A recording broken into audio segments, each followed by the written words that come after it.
President Trump is calling on the National Rifle Association to, quote, get its act together, and quickly.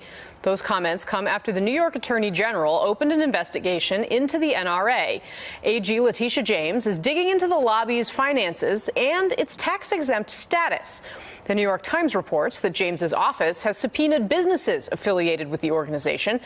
The president has called the inquiry illegal. He claims New York Governor Andrew Cuomo is, quote, using the state's legal apparatus to take down and destroy this very important organization and others. Joining me now, the Democratic governor of New York, Andrew Cuomo. Sir, it's great to have you on the program. Good to be with you, Casey. Let's just start with the president's tweet. Is this, in fact, illegal? Well, first, we don't know if it's illegal because the Attorney General hasn't concluded the investigation, whether or not the NRA has done anything illegal. Is it illegal that the Attorney General should investigate the NRA? Of course not. I mean, you have to consider the source here, right? We know the President of the United States believes that the justice system can be politicized. We know that he's tried to politicize the justice system, and he actually may have. We don't do that in New York. The justice system has integrity. It has independence. The Attorney General is an independently elected official. And the NRA is a not-for-profit organization, which means, in effect, it's subsidized by taxpayers, and it's chartered here in the state of New York, so she has jurisdiction. And she's conducting a bona fide investigation. There's no politics to it. But I understand why the president would immediately assume, well, it must be a political investigation because that's the way he sees the world. But again, that's not the way we operate in New York.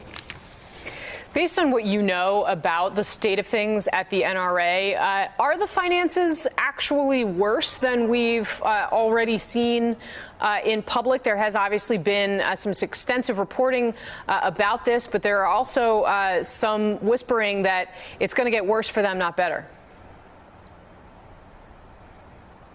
You know, I don't know. I'm the former Attorney General in this state, and I have some experience with the NRA in that capacity. Relative to your inquiry, but this is a new Attorney General. This is a different investigation, so I wouldn't comment on her investigation. I think the president's promotion, though, of the NRA is telling. I have politically been at loggerheads with the NRA for many, many years. I think they've done a disservice to the people of this country. I think they do a disservice to legal gun owners. I think the NRA is a bully.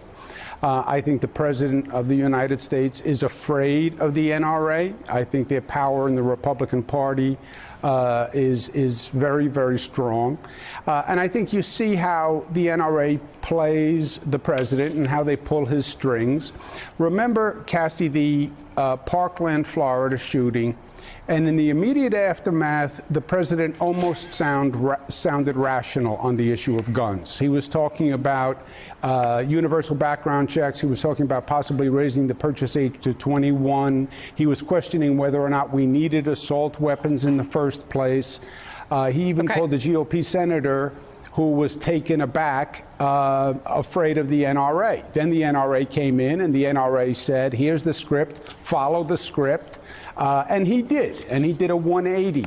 So he is a wholly owned subsidiary of the NRA as far as I'm concerned.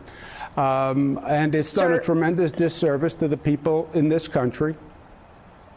Fair enough.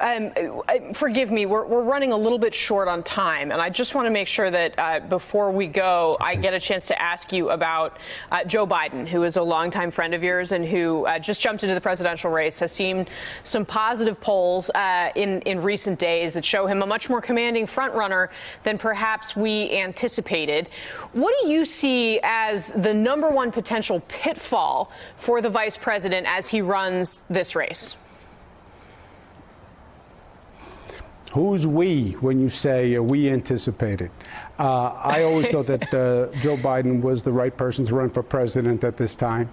Maybe I had the advantage of knowing him and watching him for decades. But I think what Democrats are concerned with, they want someone who can beat Trump, and I think Joe Biden is the man there.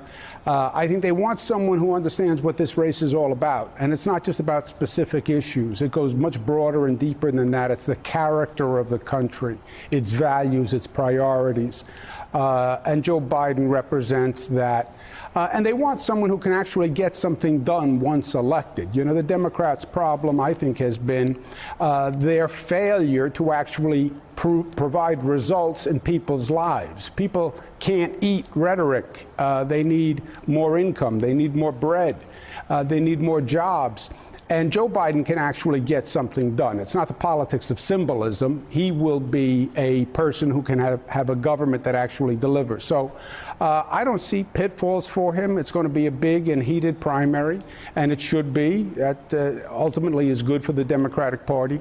But I think he's going to do very, very well, and I think he'll serve the Democratic Party very well, and I think he'll serve the nation very well after that. All right, New York Governor Andrew Cuomo, thank you, sir, very much for being on the program. Hey there, I'm Chris Hayes from MSNBC. Thanks for watching MSNBC on YouTube. If you want to keep up to date with the videos we're putting out, you can click subscribe just below me or click over on this list to see lots of other great videos.